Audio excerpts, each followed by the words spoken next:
Okay, so I was just writing this piece on Substack and I thought, why not make a video out of it? Because, yeah. Hello.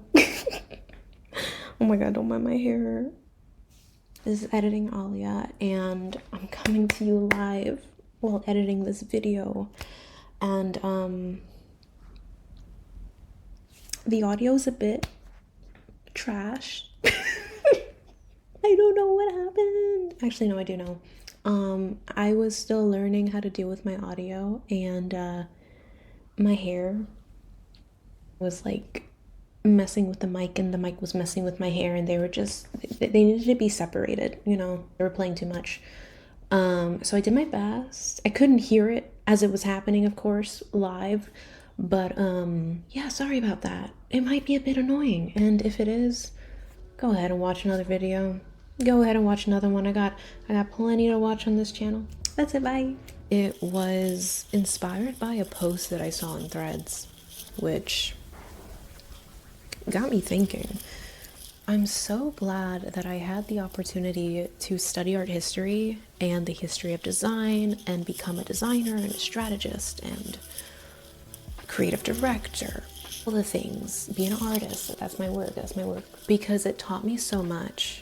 And I'm so glad that I learned the history of things before I went in to create actual artwork and then digitize that stuff. The post is titled, "Who Gets to Be a Steward of Culture? How Narrative Positioning Changes Everything. Plus, we need to give ourselves more credit."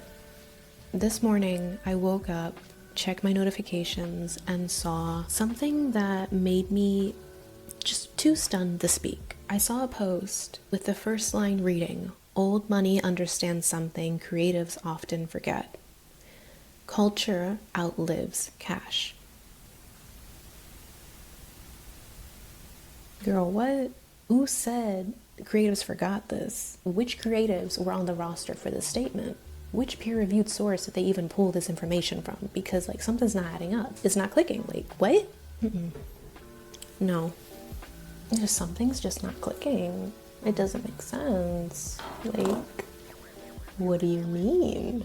I felt this way as and for me, and for many of us creatives, we tend to believe that most creatives speak about how much culture shapes not only our work, but our communities. That we inherently get culture outliving cash because we continue our culture from where it came from. We set pop culture trends and standards, and we live it daily. It's our history. So I thought, something's just not adding up here. Something's not adding up here, and like, there has to be more to it. Let's give this person the benefit of the doubt, right? There has to be more to the story, right? They wouldn't just say some random just to say some random right? Right. Or maybe it's just clickbait. So I opened the post and kept reading, hoping for more clarity. At first, it reads as thoughtful, insightful, elevated. But the longer I sat with it in its entirety, as a whole thought that has been typed out and posted for the entire world to see, from a person of color too, the more I realized what was actually happening. This wasn't just a hot take post fueled with emotional hits by selecting just the right words at the right time. This was narrative positioning in action, and she did her damn thing. So, narrative positioning at work. What is it? In case you didn't know, narrative positioning basically is the art of strategy through words and hierarchy. It's framing who knows, who doesn't, and where the audience stands in this relation. This push and pull of who knows and who doesn't. In the first sentence of the post, the hook, the intention getter, the hot take, if you will, the post accomplished several things. It positioned old money as enlightened stewards of culture, creatives as forgetful or overly income driven, the reader as potentially missing out on something, and it created reason to keep reading. And none of that was accidental. That's copywriting clocking in to do her job. So as you can see, it worked on me, many others, and people stopped. We read, we reacted, we shared, and some of the people subscribed, which was the actual final call to action at the end of the entire post. But of course, effectiveness doesn't automatically mean accuracy. Have you heard of a red herring?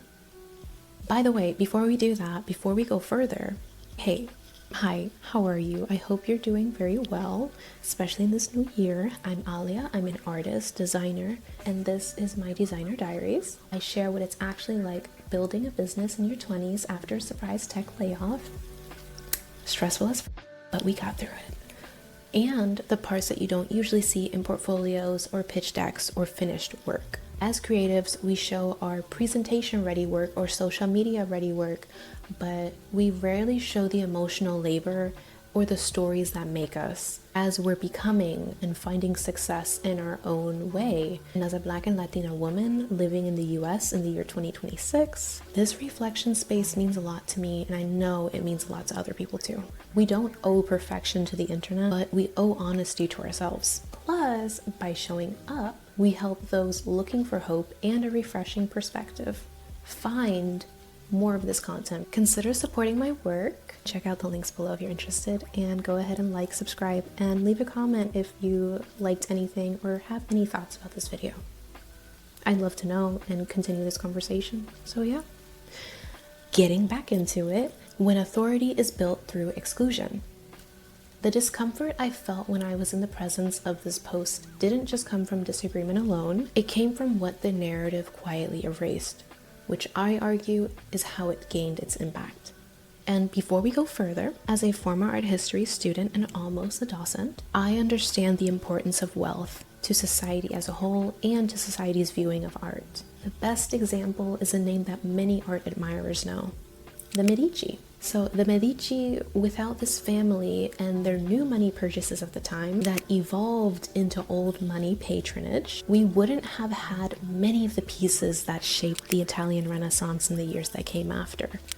You know, even shaping the new thought processes within the Enlightenment period, how the Western world evolved as a whole. The Italian Renaissance was wildly funded by the Medici. It's that Renaissance that when you think of the word Renaissance, that's the Renaissance. And it's so sad, people don't even think of the Northern Renaissance. There wasn't just one Renaissance, there were several Renaissances. The Harlem Renaissance.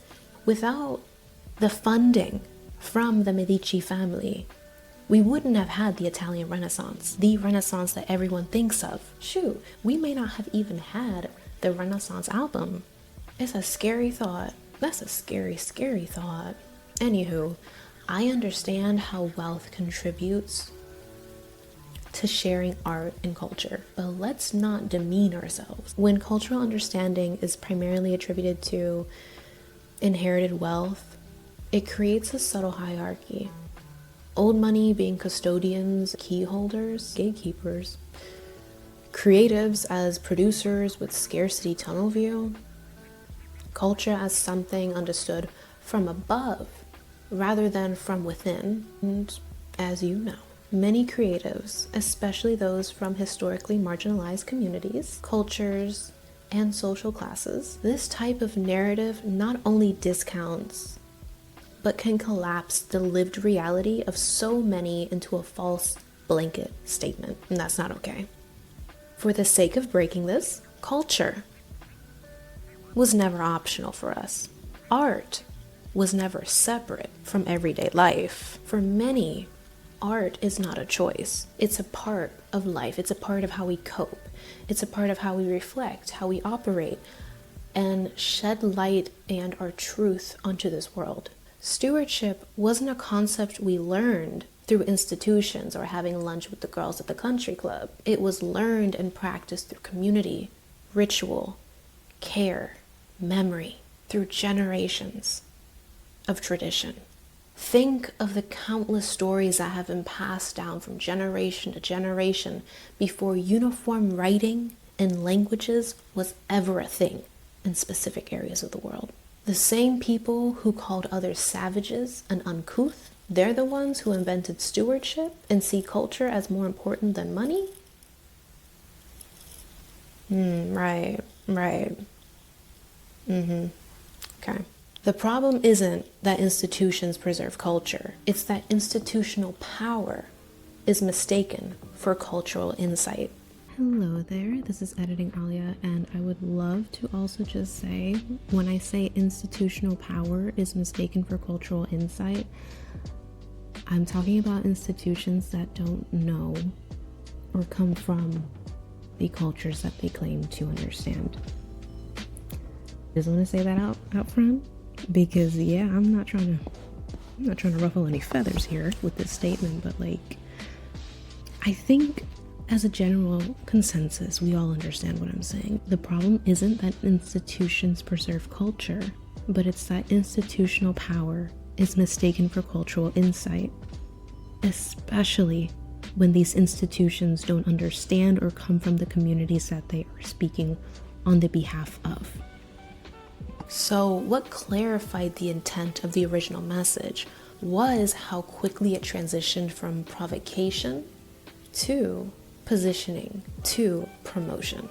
First, a bold claim to stop the scroll. Next, a reframe that creates tension. And third, an invitation to subscribe for more of the same take. This isn't inherently bad, but this is how narrative design works. This is how narrative positioning works. It's one of the ways brands build cult followings through this skill set. But when culture becomes a tool for authority rather than understanding, the narrative starts to do something else. The narrative then starts to reinforce the very hierarchies it claims to analyze. And this is where narrative positioning becomes a double-edged sword.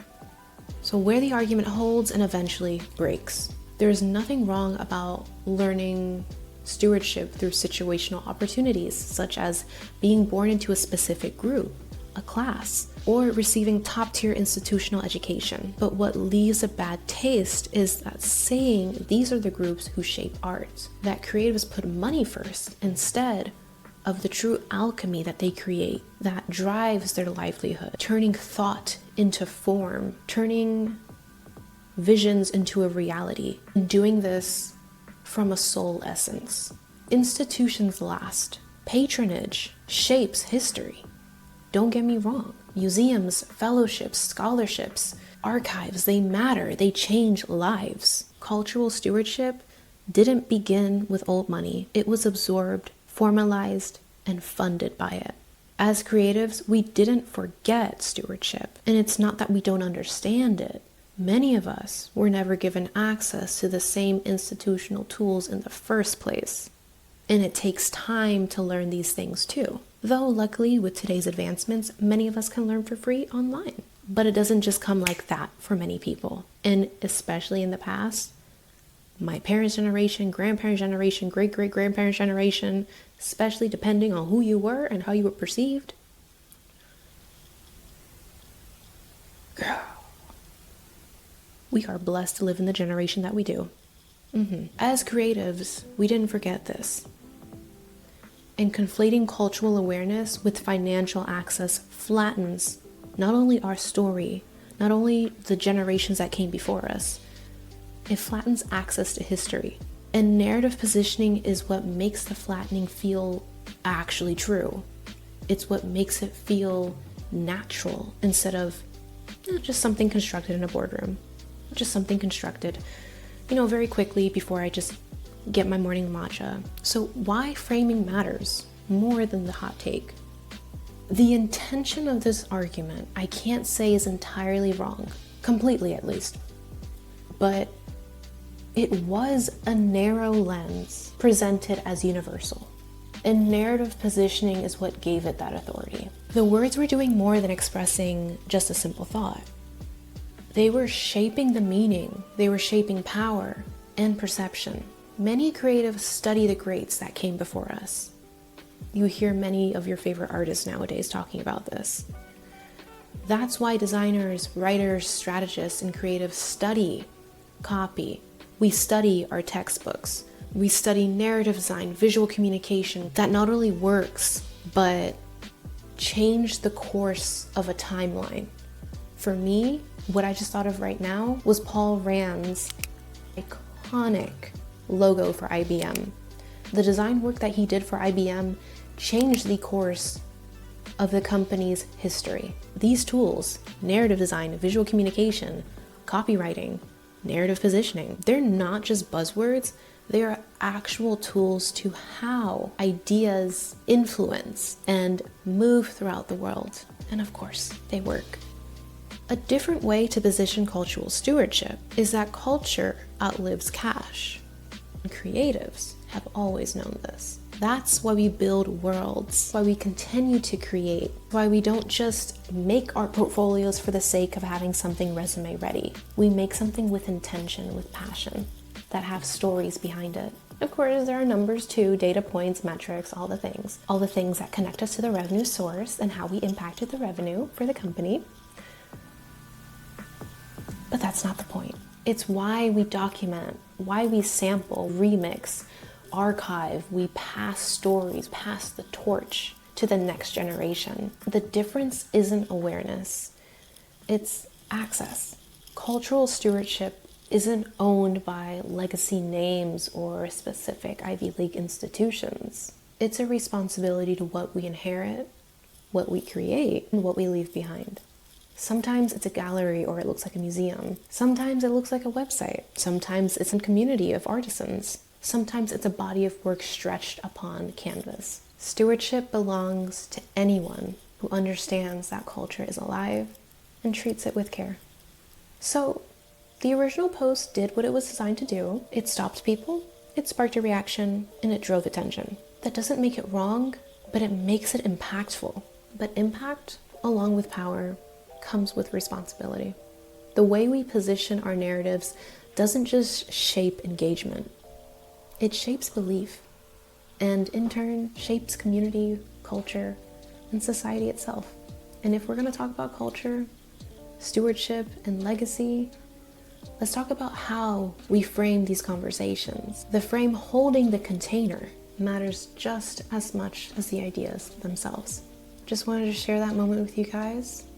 And go ahead and leave a comment if you found anything interesting. Continue the conversation. I'm gonna go ahead, make myself a cozy cup of tea because it's rainy and it's cold out, and put on the fireplace. Get a cozy movie going. Might just watch Legally Blonde because iconic. Elle Woods' mother, actually, like, girl, you know. And yeah, I hope this video brought you some comfort, especially as we start the new year. All right, thanks for watching. Peace.